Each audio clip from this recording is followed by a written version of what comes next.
This is the first book to look at this subject in great detail. I think from my perspective, it's a well-written book that's quite very easy and user-friendly in terms of reading. It also, importantly, I think it's something that's often left out of these publications, which it does, it offers some practical tips and insights for practitioners and those who have experienced the suicide attempt of a partner. So we're joined by a number of speakers this evening. I'll give a brief rundown of those before we begin.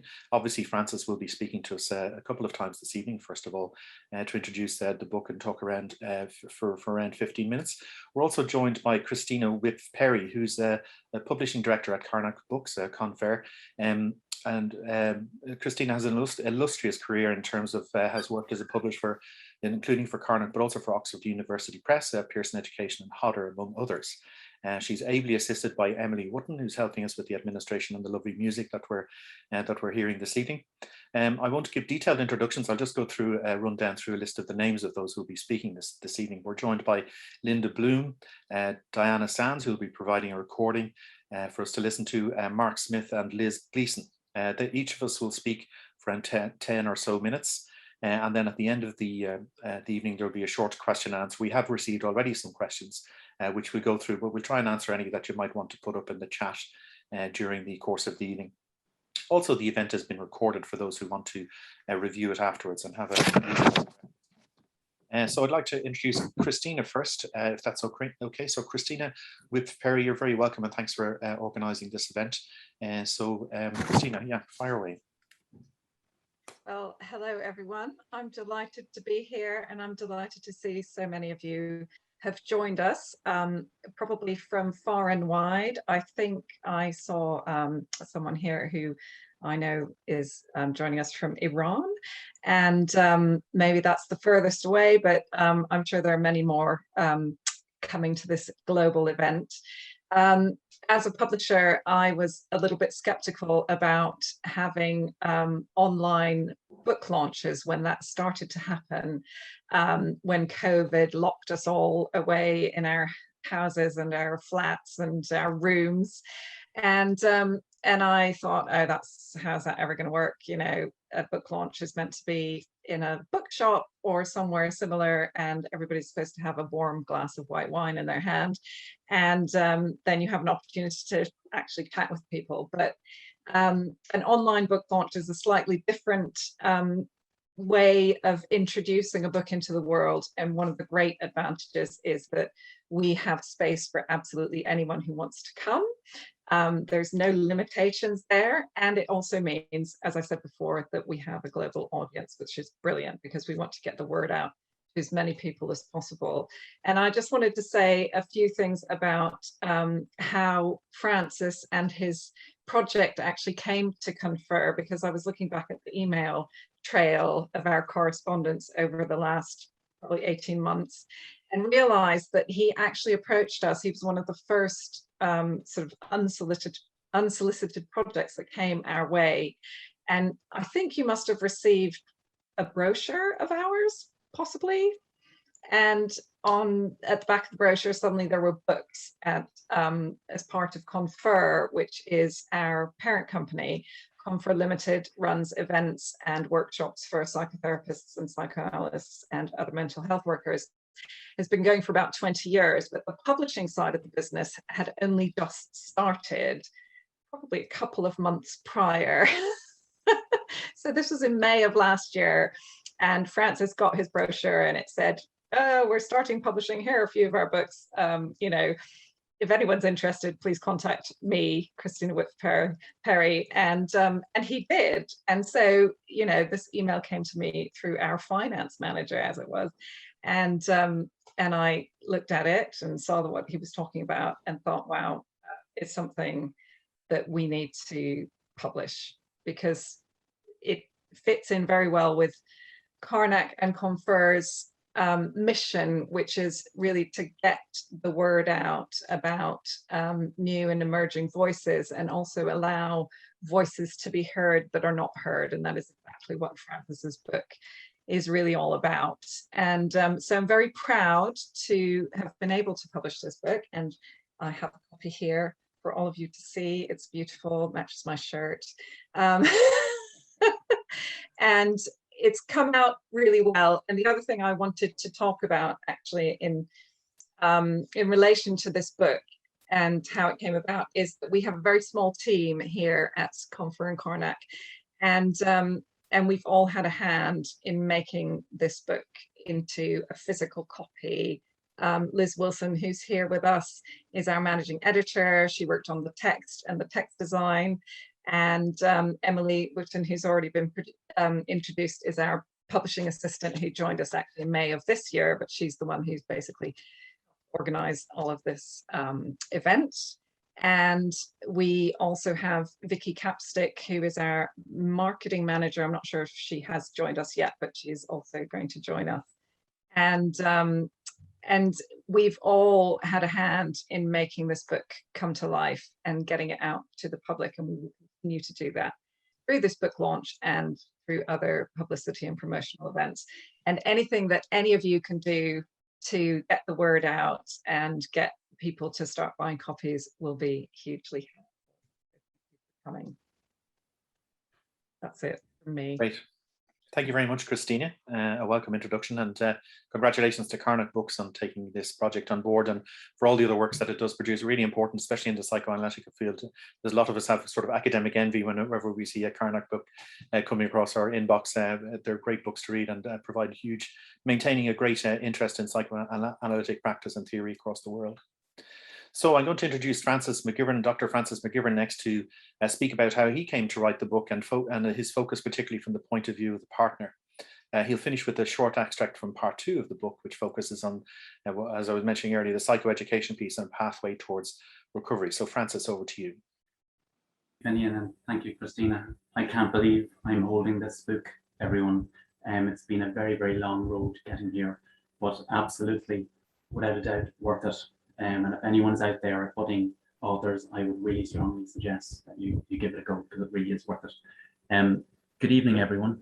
I'm absolutely delighted to be here, as I say, after all this time, and I'm delighted that you're here. I'm not really sure at this stage where the invitations have gone to. I'm hearing about Iran. I thought the furthest was Santa Cruz in California with Linda Bloom, but I'm absolutely delighted that all of you are here. I know that there's some friends and family here who are here to support me personally, and I really sincerely thank you for that. And everyone else, fellow colleagues, psychotherapists, and also from across the water in the UK, you're very warmly welcome here, and I'm delighted that you're aware that this is a very important topic that needs to be looked at in more depth. So I want to begin by thanking everyone for being here on such a special occasion for me, and I also want to thank you for taking the interest in what I believe to be a very important topic. If you want to say, as I say, I don't know who all is here, so if you want to say hello to me in the chat, let me know that you're here. That would be great. Whilst we all know that life after a partner's suicide attempt covers a somber theme, I want this launch to be an opportunity for celebration in the knowledge that it can now reach those who need it most, partners and significant others. And to me, other significant others means siblings, in-laws, friends, family. And I include friends in that because I think anyone who has an established, meaningful relationship with someone is a significant other. But obviously the book focuses in particular on partners. So a special thank you to my friend and colleague in that order, Dr. Finian Fallon, for conducting today's proceedings. As this is my first book, I really had little to no idea of what to expect on the journey to publication. So I want to acknowledge Christina Perry, got your pronunciation right, Christina, Director of Publishing at Carnac, for recognizing the significance of this very new and sensitive topic. And I want to thank you for believing in me and in the broad scope of the book for those impacted by a suicide attempt and mental health professionals. They say it takes a village to raise a book, and I can testify to this, as I really had no idea the degree of finessing and diligence required by a publishing team to bring the final manuscript to fruition. And so for that, I am grateful to all the team at Confer, including Liz Wilson, Emily Wooten, Josh Daniel, Vicky Capstick, and Jane Ryan, Creative Director of Confer. You may be a small team, but you are mighty. A very special thank you also to Cheryl Culver, Suffolk-based artist, who kindly gave permission for her beautiful painting to be used as the book's cover image. So if you think about the experience of a partner, they tend to be thrown in the deep end when their loved one attempts suicide. And so I'd like to begin by offering you a sense of the initial aftermath of a suicide attempt from the point of view of a partner. And that this vignette is written by myself, but it's, if you like, it's an amalgam of all the interviews I've undertaken. So it's not direct quotations, but as I say, an amalgam. So imagine, if you will, lying in bed with your partner. You are aware that they are sound asleep by the deep rise and fall of their breath. In fact, they went to bed early because they were exhausted from the past few days. They came home from the hospital 2 days ago, following an attempt to take their own life. You, on the other hand, are wide awake, pupils dilated despite being in the dark. Your mind is racing, full of white noise, at once feeling a tsunami of emotion, then complete dissociation. You are feeling concern and compassion, but simultaneous hurt, anger, grief, betrayal, rejection, confusion, repulsion. You are unfamiliar with the stranger lying next to you, yet you have been tasked with ensuring their safety and emotional, psychological, and physical recovery. Right now, you have zero motivation to be even responsible toward them, let alone be responsible for them. You are terrified to share any of this with another human being, lest they think of you as a cruel and self-absorbed partner, given the fact your loved one has, just a matter of hours ago, engaged in an act of self-annihilation. That's the end of that vignette. You know, most suicide attempts are essentially dyadic events, meaning that it is a life crisis, not only for the suicide attempter, but for their significant others. And I would say partners most of all. In fact, there is some evidence to suggest that relatives exposed to a suicide attempt are more prone to suicidal ideation themselves. Yet, in the aftermath of an attempt, there occurs what I call a kind of metaphorical relay race, in which the medical and mental health professionals, and often other relatives, pass the baton to partners, expecting them to have the emotional capacity, the psychological capacity, or motivation even, to take on the caregiver role in the wake of such an extraordinary event. Partners being viewed solely as caregivers or guardians tells only half the story, I would suggest. So why did I write it? Well, my research and ultimately this book is born out of real-life clinical experience of working therapeutically with a client whose partner had attempted suicide not so long before entering therapy. For me, what immediately set this client apart from any other that came before her was her clarity, without question, about the presenting issue, the toll that this event had and was continuing to have on her. It had been my experience prior to working with this particular individual that clients would concentrate their concern upon the person who has made the attempt, describing feelings of anxiety, empathy, burden of care, and very often guilt for not having been able to prevent the attempt, but very little really about the personal impact on themselves. They tended to experience through the eyes of the suicide attempter, which I think is heavily influenced by a social expectation to do so. This client, however, was the first to really lift the veil on the lived experience from the point of view of the partner. She talked to me, of course, about the details surrounding her partner's attempt and the subsequent care he received, but she introduced me to a very hidden and disenfranchised aspect to this phenomenon. One example being the horror and torment for her during the hours after they were looking for him. She talked to me about the detail surrounding the care he received. Another example was the urge to wear a t-shirt in public with the caption, "He said it had nothing to do with me," written on it, as she feared others would think she had been the driving force behind the suicide attempt. So this book shifts the focus of the conversation to include partners, not just as information providers or as caregivers, but as a person in their own right. It charts for the first time, through direct accounts from partners themselves, the considerable emotional fallout from this event, that is trauma. One of the definitions of trauma that speaks to me the most is the following. Trauma is the definitum of quantum transformation. In one fell swoop, everything changes. Nothing is ever the same again. Participants described their experience using stark imagery, like wanting to scream from the mountaintops, and metaphors such as their whole world shifting on its axis, a showstopper, and it being an event of monumental proportions. They interpreted it as traumatic and as an act of survival, and that their life as they knew it had crashed. However, some also experienced post-traumatic growth, triggering increased personal strength and enhanced relationships. So there is too a space for hope. Altogether, these experiences reflected the importance, scale, and far-reaching consequences of the event for them. Participants ultimately experienced the suicide attempt of their loved one as transformational in various ways. Partners are not simply changed as a result of this experience, but transformed by it. And it is this transformation that constitutes the overarching theme of this book.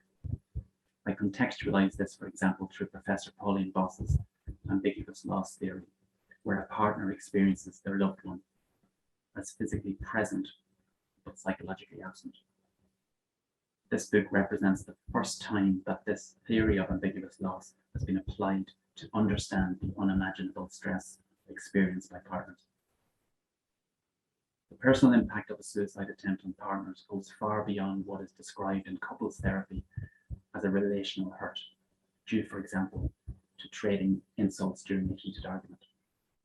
Secure couples tend to be able to move forward with trust and security despite the hurtful experience. Partners, I found, however, experience what Dr. Sue Johnson describes as an attachment injury. That is a feeling of betrayal or abandonment, which causes the partner to view a previously safe relationship as unsafe, transforming in a single moment how they view the relationship.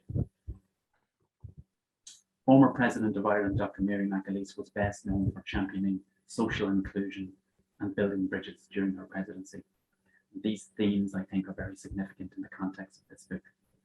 On describing her experience of reading life after a partner's suicide attempt, she used two terms that really stuck out for me: roller coaster love and untidy healing. For me, they capture very well the path partners journey on, from suffering the trauma of the attempt, adjusting in the wake of the attempt, and finally towards living with the legacy of the attempt. The goal of this book is to give voice to partners worldwide who silently endure the aftermath of their loved one's suicide attempt, which goes far beyond the role of caregiver or guardian. But it also proposes a pathway toward recovery through psychoeducation about the medium to long-term impact on the partner as well as partnership. Society dictates, understandably, our attention be fixed upon the welfare of the person at risk of suicide. And I think that explains why we tend to see virtually no partners attend psychotherapy on foot of a suicide attempt. This needs to change. So this book gives a voice to those partners for the first time and provides some stepping stones to recovery. So, who's the book written for? Well, it's written to provide sustenance, therapy, and meaning to partners and significant others. It's a way of telling partners that we hear you, that we see you, and that your thoughts and feelings are absolutely valid. All of them. And that applies to those feelings of care and compassion, as well as the shadow feelings of trauma, anger, hurt, and betrayal. Partners have historically felt that their personal lived experience was not socially sanctioned, but this book is changing that. So how can this book help people in their practice? Well, it's about highlighting to the care professionals that we need to have a systemic response to this life crisis by paying close attention not only to the suicide attempter, but to their partner or significant other.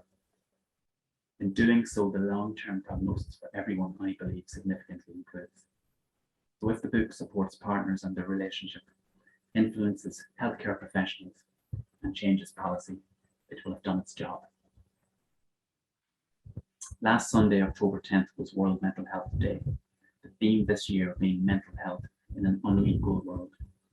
taking a systemic approach and including the needs of partners in the experience of attempted suicide ensures equality for all. So I'd like to now just share with you a few extracts from the book. I learned a lovely term a few years ago called bifurcation. And the book is bifurcated into two parts. And the first part, I champion the lived experience plus the direct accounts from partners themselves. And it's quite an experience to read those direct extracts. But I'm going to read now, first of all, from part 2 of the book, where I contextualize all of those experiences through theory. So I'll just first of all share with you some previous research that I came across while I was writing the book. So in 2009, Sun and colleagues wrote about the need for family members to cooperate in the care of those who had attempted suicide. They suggested that this cooperation should include responsibilities such as, and there's quite a few of them here, constantly checking in on how suicidal a relative is, protecting their relative from self-harm, promoting daily activities to encourage their recovery, creating as nurturing an environment as possible, and ensuring that all that can be done to improve the individual's mental health is put into practice. It's clear from this list that what is involved in this so-called cooperation from family members is substantial. There is a clear expectation by society that they take on the enormous task of ensuring the safety and recovery of suicidal relatives, with any emotional or physical cost to family members deemed of little or no importance. In fact, the same authors wrote about the importance of educating family members about suicide in 2013 and 14, describing how family members could create the best conditions for healing following a loved one's suicide attempt. In my view, an important piece of the jigsaw is missing, namely the examination of the personal impact on family members, especially partners. So that was research back in 2009. There's another piece of research just done last year in 2020, a Danish piece of research, and they confirmed that there's very little empirical data about the impact on individuals who have been exposed to the suicide attempt of someone in their life. Their online survey, accessing over 6,000 Danish citizens, examined possible correlations between exposure to an attempted suicide, well-being, and suicidal ideation. Almost 1/4 of the respondents reported having been exposed to an attempt, 1 in 4 people, and scored lower on general well-being and higher on suicidal ideation themselves. In addition, they were more severely impacted if the suicide attempt was made by a close relative. So another piece I want to share with you is on the phenomenon which I have a real interest in, called post-traumatic growth, which I think, frankly, is not talked about enough in therapy amongst therapists themselves. I think society talks a lot about post-traumatic stress disorder and not enough about post-traumatic growth. And I think it's a missed opportunity. So Tedeschi and Calhoun would be I consider the people who coined this, although the idea has been around for many, many years. So post-traumatic growth describes the experience of individuals whose development, at least in some areas, has surpassed what was present before the struggle with crises occurred. The individual has not only survived, but has experienced changes that are viewed as important and that go beyond what was the previous status quo. Post-traumatic growth is not simply a return to baseline. It is an experience of improvement that for some persons is deeply profound. So participants in my study provided powerful descriptions of how they had experienced positive transformation and growth as a result of struggling through their partner's attempt. They described feeling blessed and that they wouldn't change it for the world. Some also experienced a change in priorities. For example, investing more in their relationship through more regular communication and nights away.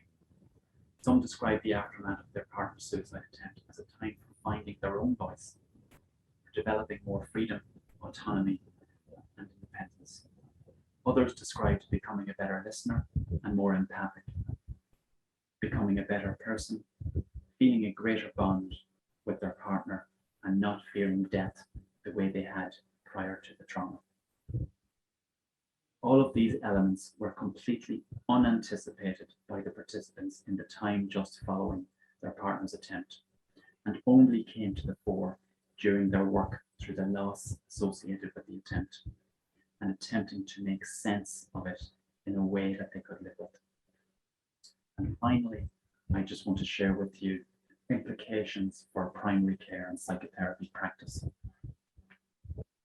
Although the immediate welfare of the suicidal individual is and should be the priority of first responders such as doctors, nurses, and psychiatrists, the findings of this study indicate that it is paramount that the vulnerability of the partner be acknowledged by these professionals, as well as those providing longer-term secondary care such as psychotherapists. Partners are likely to display very individual responses to the attempted suicide and therefore need to be met by staff with sensitivity and respect. The findings of my study provide the foundations for a model of psychotherapeutic intervention aimed at partners of individuals who have attempted suicide.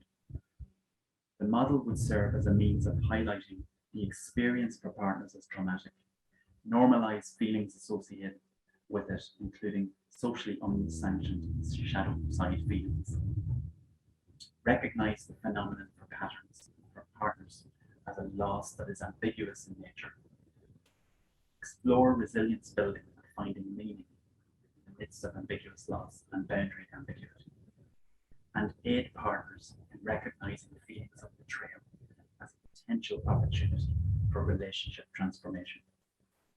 In addition, although growth in the wake of trauma and loss is not inevitable, psychotherapists can support partners in normalizing the notion that growth can and does occur. A significant aspect of this model is psychoeducational in approach. Rather than immediately offer guidelines on providing care to the suicide attempter, partners first need to be educated about the nature of trauma and the potential for a delayed reaction. Partners should be provided with an opportunity to express feelings such as shock, confusion, fear, guilt, and helplessness. Significantly, this study has found that partners should be invited to explore those potential shadow side feelings that I spoke about earlier, such as disappointment, anger, resentment, abandonment, betrayal, and violation of trust, with a view to normalizing them. In addition, psychotherapists can provide insight into the complex relationship between trauma and compassion fatigue that is likely to manifest as part of a partner's lived experience. Thank you for now. Back to you, Finian. Thanks very much, Francis. Again, a very visceral encounter with the lived experience of the interviewees who participated in the study. I think it's really important in the world of psychology and psychotherapy that we have these encounters with the real lived stories of people's experiences. I think stories and narratives are what change minds, I think, in the public mind, particularly in relation to policy. I think it's really important for us to integrate these stories into people's lives. I was just, as you were speaking, Francis, I was just reminded of one of the pieces in your book, one of the lovely insights you offered in relation to this idea of a kind of a two-lane process where there's a fast lane and a slow lane. And the partners who've attempted and have seemingly recovered in some cases very quickly, people who attempt and survive suicide can sometimes seem to recover very, very quickly from their efforts and have a renewed, refreshed sense of their lives in many cases. But the partners who are left behind, as it were, are left with in the slow lane of recovery, and their lives, as I say, their sense of their relationships, their sense of their own lives, meaning everything is shattered to some extent, and it takes a long time for many people to recover from the experience of a partner's attempted suicide. I like, again, also we've often discussed this, Francis, the idea that we're in the hope business, if you know what I mean, in terms of, the work that we do as practitioners. People ask me sometimes why I do the work I do, and I say I'm in the hope business because people come to us in distress, but also in hope that they can change. And I think, again, I like the bifurcation in the book. I'll be quoting that word at you for years to come, Francis. But the idea of bifurcation in terms of the practical and pragmatic solutions that are offered. And again, it also points to a missing piece, I think, in a lot of psychotherapy trainings, for example, in relation to context and family. that is often ignored or bypassed in terms of how we respond to these events. But as I say, I think you're proposing a kind of a systematic or systemic response to these events, and not just focused treatment on the attempter. Thanks very much, Frances. Our next speaker, I'm delighted to welcome to Ireland virtually, as it were, is Linda Bloom. Linda Bloom is very well known internationally. She's a psychotherapist and relationship counsellor with many, many publications. She's had two major achievements in her life, two of which I'm aware anyway. The first is she's been married since 1972, so she might give us some insights into that at some stage this evening, or maybe over the course of the next few days. But also she's been working in various organizations and with individuals and couples since 1975. So she has a magnum opus, a huge opus of work behind her. Herself, Linda, and Charlie, her husband, have taught and lectured at various institutes around the world, in the USA, the World Health Organization, the University of California at Berkeley Extension, the Hoffman Institute, the John F. Kennedy University, and many, many more.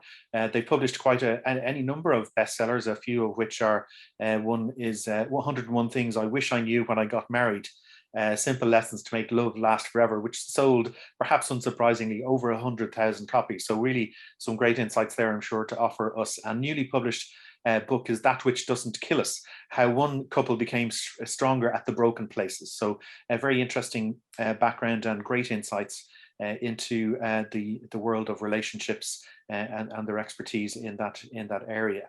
So Linda lives in Santa Cruz in California, so you don't have to suffer our changing Irish weather here, Linda. I'm sure it's still pretty warm in California. Well, I hope so anyway. And they live near their 2 children and 3 grandchildren. So again, Linda, you're very welcome, and thank you for joining us. Thank you. I'm delighted to be here. And I'd like to begin by thanking Francis for the time and attention that he put into putting this book together, because I think it's an urgently needed piece for the mental health provider community.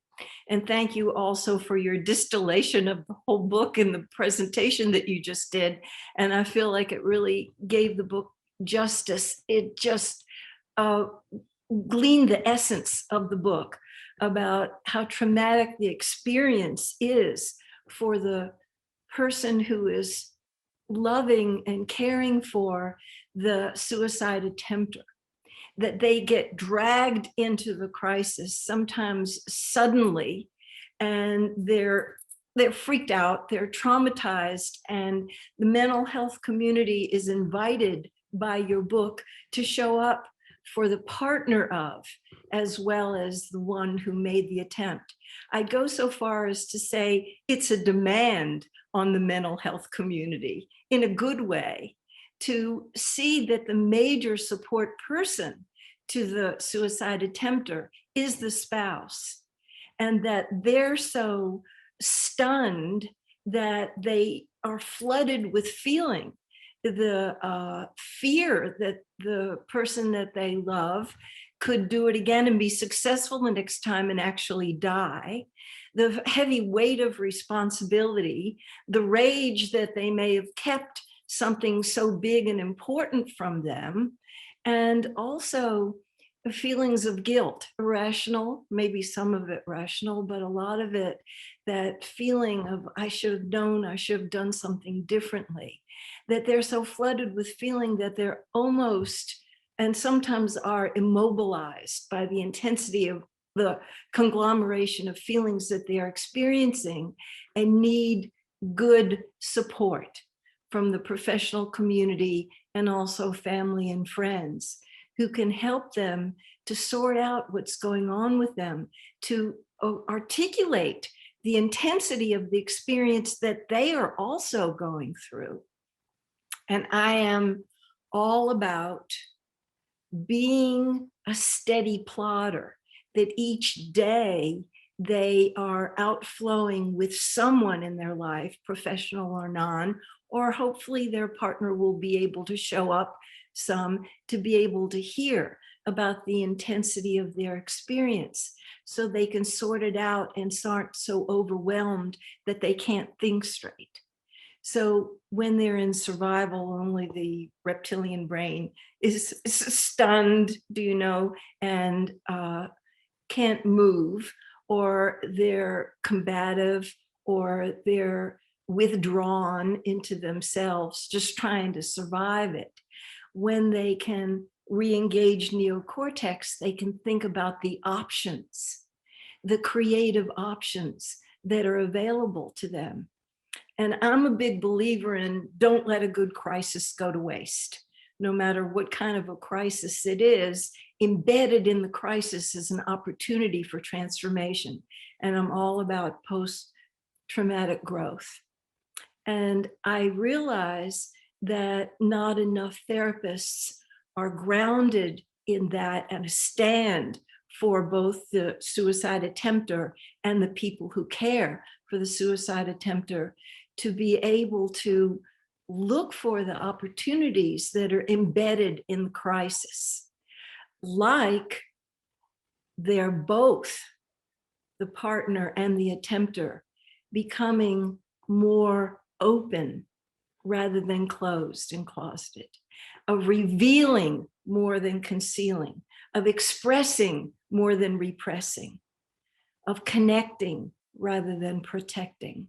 And this is key, so that when a crisis, no matter what kind of a crisis it is, and your life is shattered and in pieces laying all over the floor, you have an opportunity to rebuild and reconstruct and put it together in a way that is better than before. Not just to stand the crisis, but to really make something of it.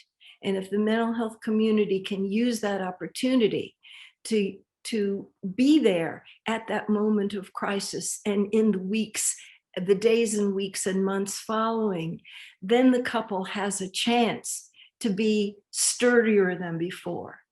And I'm sure that with the evolution of the mental health delivery system, taking seriously the needs of the spouse of, that the chances that families can remain intact, that the couple doesn't have to break up, that the children don't have to grow up in two different households, and that the couple becomes stronger at that broken place.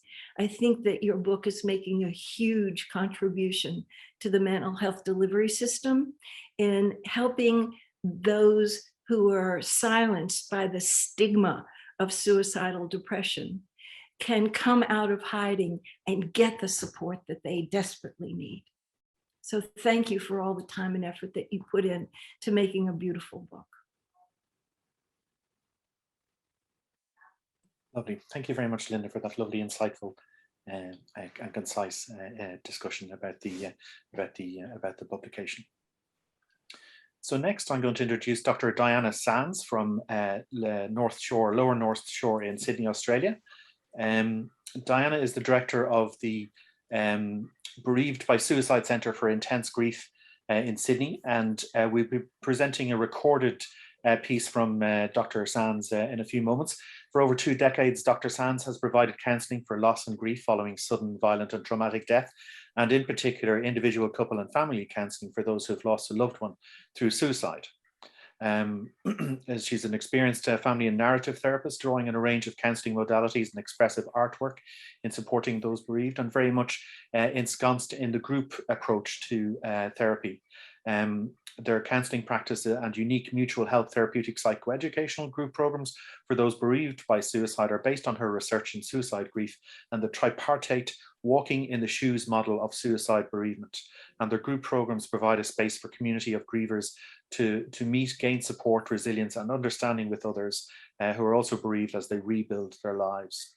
Diane is also the author of a number of publications, including book chapters and academic journal articles, and recently a book entitled Red Chocolate Elephants for Children Bereaved by Suicide, which is a workbook and video resource offering practical ways to sensitively engage with children about the difficult question of a death through suicide. So Emily's going to play that piece now, which lasts about 2 minutes and 20 seconds. Hello, I'm very pleased to be able to join you for the book launch of Dr. McGivern's new book, Life After a Partner's Suicide Attempt. As a clinician, a practitioner and researcher and author based in Sydney, Australia, and having worked for many years in the area of suicide bereavement and prevention, I found Dr. McGivern's book to shine a powerful light on the little understood experience of the partner when their partner has attempted suicide. Dr. McGivern's book explores through personal interviews the trauma, devastation, loss of trust, and grief that the partner experiences in the wake of their partner's attempt. Not only does the partner rarely have the opportunity to process these overwhelming experiences and the sequelae, but they are expected almost immediately and with very little support to take on the role of caregiver after the person who has attempted. Tragically, in my work, I hear of suicide attempts prior to a completed suicide. And I hope that the important understandings and insights provided by Dr. McGivern's research in terms of using a systemic approach for counseling to support the complex adjustments required to integrate both adverse and positive transformative processes in the quest for relational healing, growth, and hope for both partners. Both the person who has attempted and their partner. I'm hoping that this will be widely adopted as a major resource in suicide prevention. Dr. McGivern writes beautifully with a clear intent to communicate with both lay and professionals, and I can highly recommend this book to both as an invaluable resource. I'm very appreciative of the opportunity to talk about this important book. Thank you. Thank you very much to Dr. Sands there. That's very welcome and brief but insightful contribution to this evening.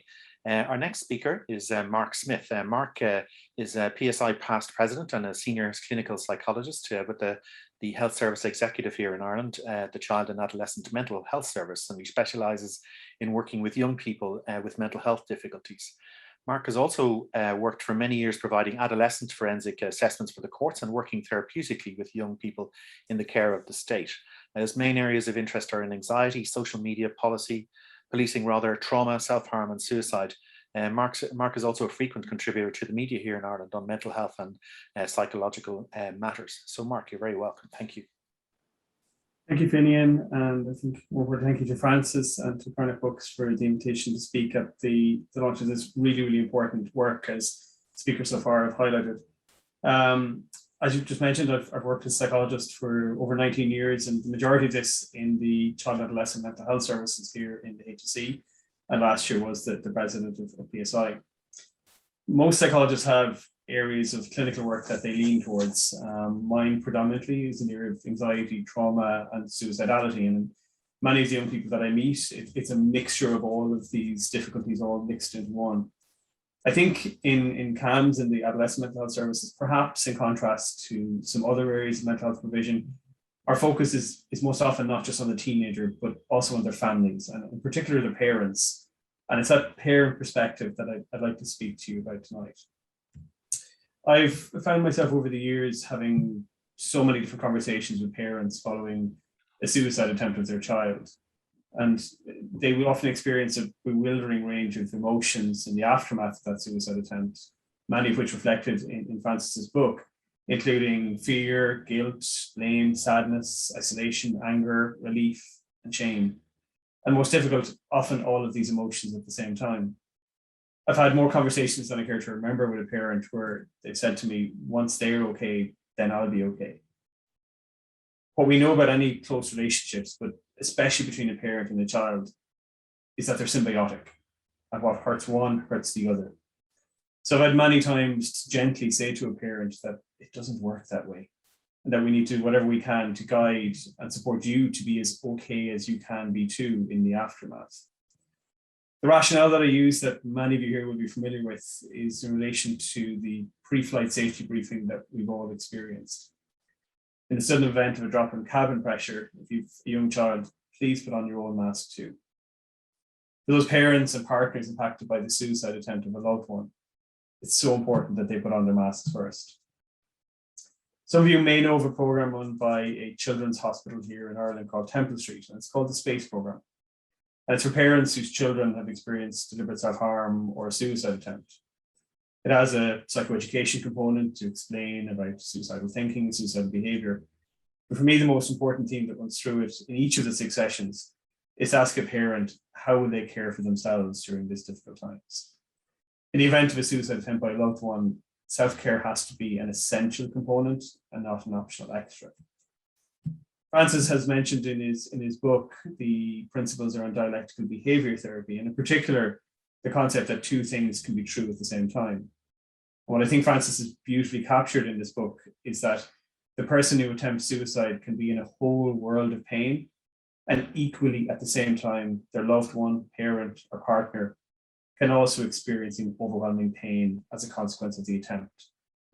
I think what's really important is that these pains can coexist, and the existence of one doesn't and shouldn't devalue or invalidate the other experience, and that both are equally deserving of care, attention, and support. I think working in a mental health system that often can be quite medicalized and locating all of the issues and concerns within the individual, I think this book is going to be a really invaluable resource for clinicians to assist with reminding them that suicide attempts have a wide and systemic impact, and that we need to hold that reality in our formulations, as well as those of the individual who's attempted suicide and needs support. We've come a long way in relation to reducing the stigma around mental health and suicide in this country and internationally, but I also think it's equally true that we still have a long way to go. And Francis's book is another important step on that journey. In reading the book, I was particularly struck by the recurrent theme of self-doubt that occurs following the suicide attempt of a loved one. It was a very familiar theme to me in working with parents. Having become a parent, they've strived to nurture, care for, and protect their children from every conceivable danger imaginable. But following the suicide attempt of one of their children, their self-doubt and their ability to care for and keep their child safe massively increases. I speak with parents who fear leaving their teenager's side at any time, who fear that they have to sleep beside them every night to keep them safe, and are terrified that if they take their eyes off them, they will try to end their life again. It will be their fault. And this is all while they simultaneously battle their guilt and shame from the first attempt. In the aftermath of a suicide attempt, the complex emotional maelstrom that follows this attempt is not a temporary one, and it can last long beyond the date of the attempt, particularly for parents. In the aftermath of a suicide attempt of a young person, if a parent tries to reassure me with the most Irish of phrases, "I'm grand," I don't feel particularly reassured by this. I'm usually worried because they shouldn't be grand. What I think this book does so well by detailing the stories of pain and hurt that occurs is to give permission to parents and to partners and friends of those who attempt suicide not to be grand, to know that it's okay to feel sad and scared, confused, that they're not alone, and this is a normal and expected way to feel given the impact of what they've gone through and processing those traumas. As Francis really clearly outlines in this book, the impact of a suicide attempt on a loved one can be transformational. While it can bring up so many complex emotions and fears and can negatively impact all involved, it also has the power to radically transform our understanding of a loved one's pain. It provides a difficult, but nonetheless illuminative window into their inner world and the extent of the pain that led them to consider ending their life. With this understanding, we have the possibility of finding a way back from the pain, a journey that now doesn't have to be walked alone and shouldn't be, for those who attempt to take their life or those impacted by that attempt. Finally, I want to thank Francis for completing his research and writing this book in such a compassionate way that captures so eloquently the pain that occurs in the aftermath of the suicide attempt of a loved one, while also at the same time offering hope, and hope that with understanding and compassion, everybody involved can hope for a brighter future. Thank you, Francis. Thank you very much, Mark. You're very welcome, and thanks very much for your contribution. You've obviously read the book in some depth. Thanks very much for those insightful comments. Mark may have to step out at 6:30, but thank you very much again for your contribution, Mark. Next, we're joined by Liz Gleason, who's an experienced psychotherapist and educator in the field of grief and loss. Liz is currently a doctoral student in the field of grief education. She offers workshops and trainings for a variety of organisations and is a module coordinator for the MSc in Bereavement Studies at the Irish Hospice Foundation and the Royal College of Surgeons of Ireland. Liz has a plethora of master's degrees, including ones in drama therapy, bereavement studies, and counselling and psychotherapy. And her approach is grounded in theory and practice. In 2019, Liz set up the podcast Shapes of Grief, which had over 100,000 plays in its first 2 years. She offers one-to-one therapeutic support for those going through grief of any kind from her practice here in Ireland and online, and also facilitates a number of bereavement groups. Liz is one of the few therapists providing specialised complicated grief therapy in Europe and offers this via Skype to people in Ireland and abroad. And she's also the curator of the Shapes of Grief Global Grief Education Programme and speaks at conferences and summits internationally about all aspects of grief. Liz, you're very welcome. Thanks very much, Finian. And thanks so much, Francis, for the invite to come along tonight. I was actually speaking with Diana Sands earlier, and she said to send you her very best for this evening. So I read Surviving a Partner's Suicide Attempt earlier this week, and what struck me was how familiar the stories in it were. The experiences documented in the book resonate deeply with what I hear in clinical practice when a partner completes suicide. An attempted suicide can also be a life-changing event, accompanied by shock or trauma, like a truck has driven into our nervous system. Our body can be flooded with a cacophony of stress hormones, and life as we knew it has changed irrevocably. It's a relief to know that Francis is giving voice to those who are living with the reverberations of a suicide attempt and who are often expected to carry the burden of the care, a job that they're usually not at all qualified for nor want to sign up for. It can often feel like an impossible responsibility as they try to mask the weight of the burden in order to meet the expectations we sometimes have of caregivers in our society. Platitudes like, "You're so strong," and "How do you do it? I couldn't do it," rarely bring comfort. So as a grief therapist, I'd like to address the themes of loss and grief that are embroidered throughout the book. As Dr. Pauline Basu, Francis mentioned earlier, said recently to me, not every loss has a hearse. To live through a beloved suicide attempt is a traumatic and life-altering experience. Any event of this magnitude has the potential to change a person, a relationship, a family system permanently. Yet without a death, the loss is often ambiguous. So they survived. But what about all that has been lost, which often fails to be acknowledged, never mind grieved? The loss of trust and security, the loss of life as it used to be, and the loss of our assumptions about the future. I was particularly struck by the image of a wife looking around the house to see what formerly benign items may now be weapons of destruction. Her loss of a sense of safety and learning to live in a state of hypervigilance as the new normal for a time at least.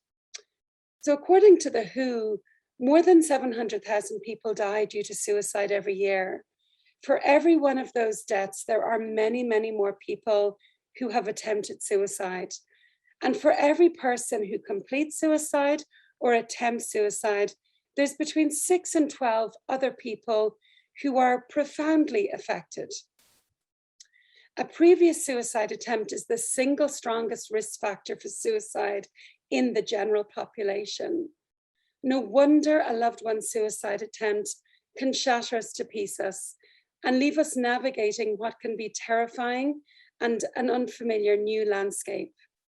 Time is no longer measured in 24-hour clocks, but rather life before the attempt and life after the attempt.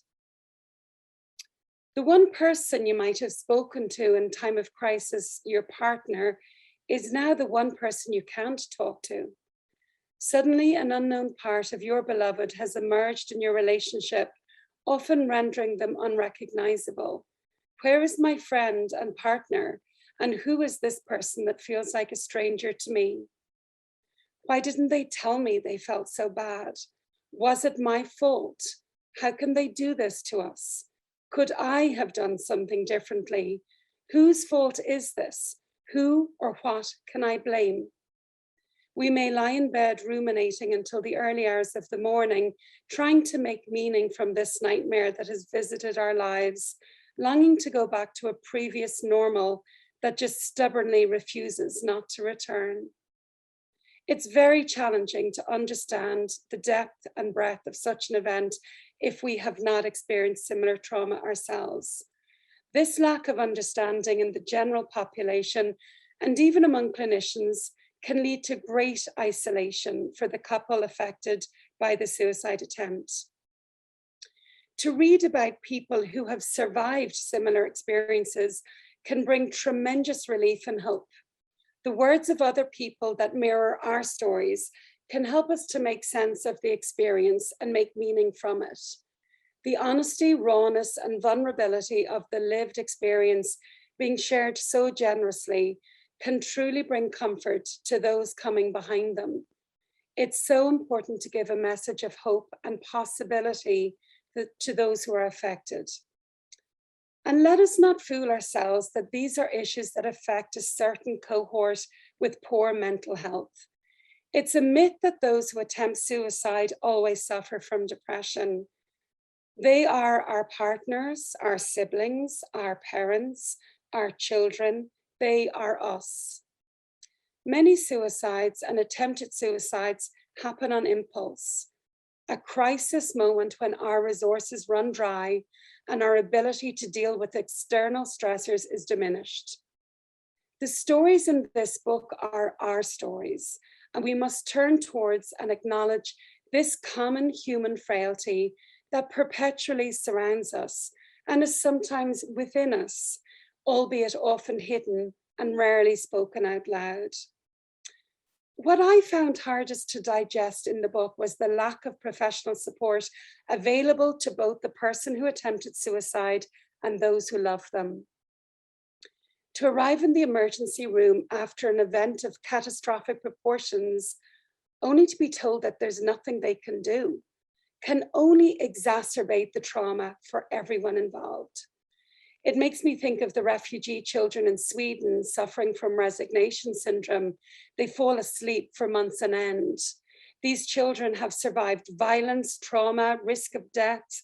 They fled their homes and their countries and sought refuge in safer countries. But it turns out that their nervous systems just can't tolerate the lack of uncertainty, the lack of certainty following their arrival. The threat of deportation, of being returned to the source of their terror, of not being seen, of not being helped. Sometimes it's the secondary losses or the lack of support and understanding that can do more damage than the primary event. When it comes to surviving a suicide attempt, there is rarely such a thing as healing or closure. We learn to live with the echo of these events in our lives for a long, long time, adapting to them rather than overcoming them, needing to resource ourselves to survive a shock of Richter scale magnitude, yet it's only our house that's falling down. As mental health practitioners, we have a moral and ethical obligation to understand the nuances of life following a partner's suicide attempt. Our care, our support, our psychoeducation can ease the grief response rather than exacerbate it. Our role can be that of a much needed scaffolding while tears are shed and homes and lives are rebuilt one brick at a time. Thank you, Frances, for highlighting the distress and the needs of those who are living with a partner's suicide attempt, and for giving a language to this particular cohort of disenfranchised grievers. Your book lays bare the devastating consequences on partners when a loved one attempts suicide and demands that we show up more fully and with greater awareness. I hope your excellent book will make its way into the hands of clinicians around the country and contribute to improving the outcomes for all who are affected by their loved one's suicide attempt. I hope its message ripples out far and wide following its launch this evening. Well done. Thank you very much, Liz, for that excellent contribution. So we finish now in terms of the speaker section of the evening, and we move into the Q&A section now for about 10 minutes or so. I think we're doing okay with time anyway, but Francis, we've received a number of questions already, which I'll pose to you in order. We might edit them as we go along, but we'll see how we get on. But Francis, some questions for you then, if that's okay to ask. One of the questions that came in, is the book about the individual or the couple? It's a book about the individual or the couple. I'd say in short, it's about all of the above. To be honest with you, let me go back a little bit how this all began, when I had that session with that particular client, and the light bulb moment I had at that moment in time. It was about the individual, because I knew that I was hearing something that really had not been voiced ever before. I knew it was important, and I knew it needed to be shared. So I think, and because I was embarking on I knew I was going to be doing some sort of research at that point, I realized that the research had come to me. And so I realized, I think, that I was on a mission to then facilitate the partner's voice being heard. But fast forward a bit to the interviews. I ended up doing 5 interviews, 4 women and 1 man. Doesn't sound like a lot of interviews to do, but the previous research had maybe done a little bit like the Danish research I mentioned to you from 2020. They might have done a survey of 1,000 people, but they were only really looking at symptomatology. So people were saying, yes, I'm caregiving for someone who's attempted suicide. I've got gastrointestinal issues, or I've got anxiety or worry, but there was never anything in depth. So I wanted to do it, if you like, a deep dive with these 5 individuals to really understand the personal impact on them. Well, as I say, fast forward to the interviews, and I realized that during the interviews, the partners were talking about the impact on them. They then moved on to talk about the impact on what was going on for the suicide attempter. They mentioned the partnership, and they also mentioned their children. So I realized that this wasn't just about the partner. And there's only one thing I can remember about the philosopher Heidegger. He said that a person is always someone in context. We're always persons in context. In other words, we don't exist in a vacuum or a bubble. And so I realized that, I suppose any good researcher should follow where the data takes them. And so the data took me to explore boundary ambiguity within family, within the system, and the couple. And I'm not a couples therapist, but I had to go where the interviews, when I was analyzing the transcripts, where they brought me. So I ended up, for example, writing about Warren's infidelity as an opportunity for transformation, or betrayal as an opportunity for transformation, and that's the post-traumatic growth piece. In other words, and they used the metaphor of a poison tree, meaning that after a betrayal, you can either just cut down the tree and forget about it, build a wall around it, which means that we go about our business but we don't talk about it, or we actually use the poison as an opportunity to start nurturing the plant. And it's somewhere I never thought I'd end up going.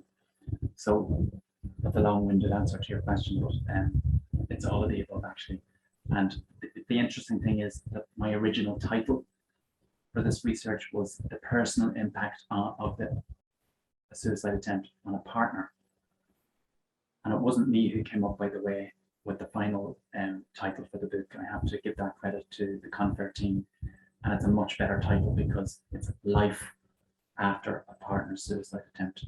And so that encompasses all of the above. And even if you think about the term partner, it implies partnership. So it was never going to be about system. The system, yeah. No, thanks very much, Francis. I'm just mindful of the time, so I'm going to skip a couple of the questions that we have, unfortunately. But one of the questions that came in, Francis, was just commenting about the pandemic and the suspected increase in suicide rates in the context of the book. I'm not sure if the statistics are actually bearing that out in actual on the ground, but I'd be interested in your comments just in terms of linking that possibility with the content of the book and the context for your book. Yeah, statistics and me don't really get on very well, to be honest. I tend to avoid them. I suppose when I think of the pandemic, I think of the year 2020. And like Liz correctly said that 700,000 people die by suicide on an annual basis. But in actual fact, I think the World Health Organization, I don't know where this statistic comes from, but they predicted that in the year 2020, 1.5 million people would die by suicide. And it's suggested that there's about 20 times more people who attempt suicide. So that would give us a figure of around 30 million people in the year 2020 would have attempted suicide. Now, as you rightly said, Finian, I think what's coming out at the moment is that the rate of suicide perhaps reduced during the pandemic, but now post-pandemic, if we can say post-pandemic yet, I don't think we can really, but there will be a spike in anxiety, and we know that there's a lot of anxiety at the moment. But I think even those stats didn't, at the time when they estimated those figures, they weren't taking into consideration the pandemic. But nonetheless, they're huge figures, and this book is very timely, and that's one of the things that Dr. Jim Lucy said when he was endorsing the book. He said it's very timely. I think that's a very polite way of saying, this is long overdue. I don't know how many decades, you could say 50 years, 100 years, for us to actually take a really hard look at what's happening in terms of mental health. But I mean, we have our own pandemic in mental health. That there was a pandemic that was here before the pandemic that we know about. And the book, I suppose I would view the book as focusing on postvention in terms of the ramifications of a suicide attempt. But it's also about prevention. I know that doesn't make sense, but what I mean by that is that if a partner attends to their own needs and looks after themselves and acknowledges the impact that this event has had on them, then they are better equipped, I think, to look after the suicide attempter, and then the prognosis for everyone is far better. Great. So regardless of the pandemic, I think the book is well overdue. Yeah, great. Thank you very much, Francis. So Francis, I'm just mindful we have around 5 minutes in total. So one of the things you're going to do was maybe to read a couple of brief extracts from the interviewees from the book, if that's okay with you. So as I mentioned before, Finian, the book was bifurcated. So we're going to go back to part one.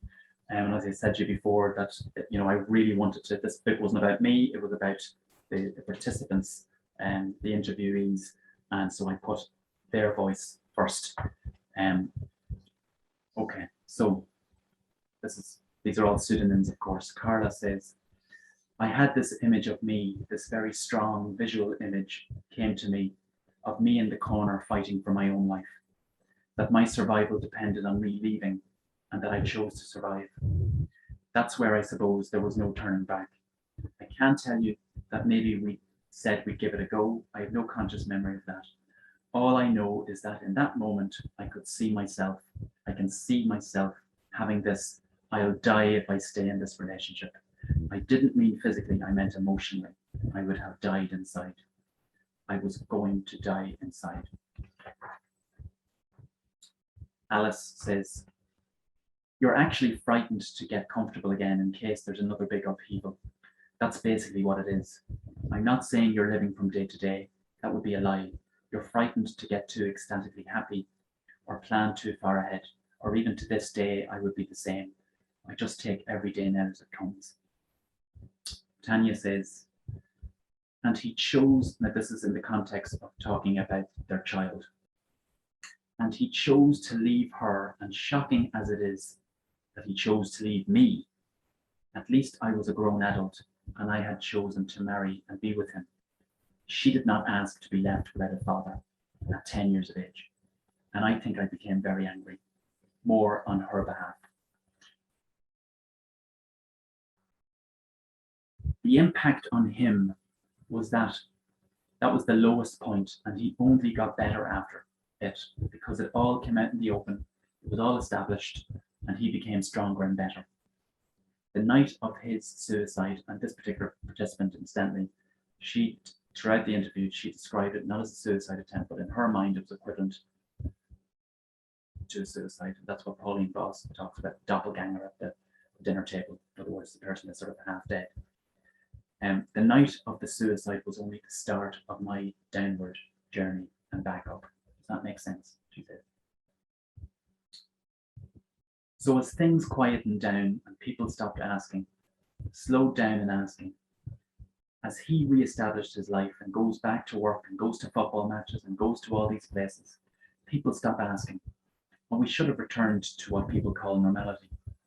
But I didn't get over it. And I don't think I ever will actually get over it. Our relationship was never the same again, never. And I really don't think it ever will be, because I know I'm not the same person I was. Definitely, I'm not the same person I was. I would rely on him less emotionally. I don't think he's my first sounding board. And I mean emotionally, I think I'm actually probably stronger in some ways, where I lived in the situation, what I perceived to be a massively open, loving relationship, where he was both my best friend, the person the person I turned to first about things like dinner, right through to the big things in life. He's not my first point now, because I think I would think more for myself, work it through myself first. And also I think I don't respect or value his opinion as much. It never fully goes away. He has the ability to bury it so deeply that he doesn't think of it, whereas it pings in my head when I hear any missing person, suicide, anything like that. I feel for those people.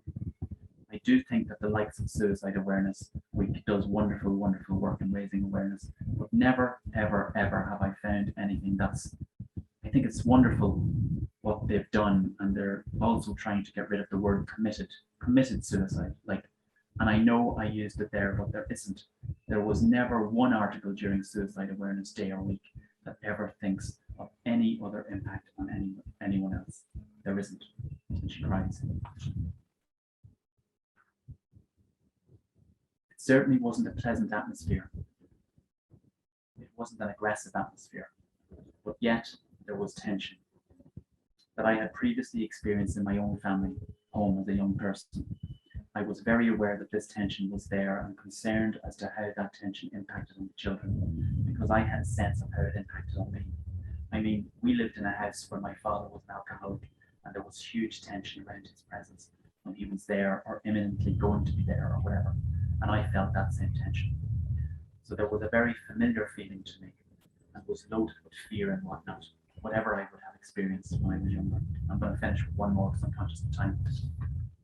So the last one I want to share with you, it's quite an upbeat one, and that has a bad word in it, F-U-C-K-I-N-G. I see the suicide attempt as a metamorphosis.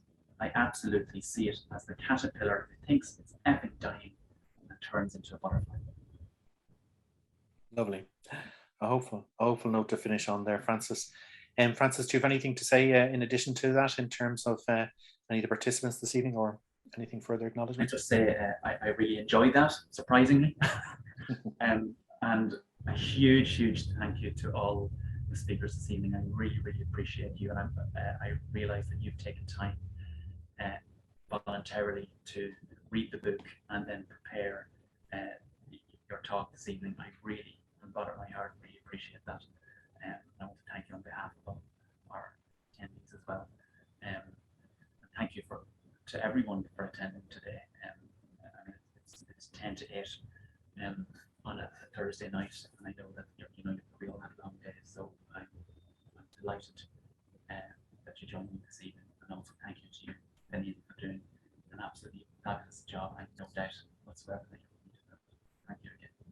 Thanks very much, Francis, and thanks again to everyone. Thanks again to Carnac Books, and late breaking news that there's a 20% discount available to participants in this evening's program. If you look at the link in the chat there on the Carnac Books website, Also, so particular thanks to Christina and Emily for their help this evening, but also to the speakers, obviously to Dr. Francis, congratulations again. Thanks again to Linda, Dr. Diana Sands, Mark Smith and Liz. Thank you very much for your generous contribution and the time you've taken this evening. As I say, the event will be available on recorded media for those who want to look at it again. And if you have any questions, you can contact Karnak Books with those. But thanks again also to all of those who've participated in this evening. And just, I just can't stop thinking, I think it's a paraphrase of the Goethe saying, which is a quite naive phrase perhaps in some respects, but I'm often reminded of it: all will be well and all manner of things will be well. So thank you again for everyone, and thanks for sharing your hope and stories, and thank you for participating this evening, and good night to you all. Take care.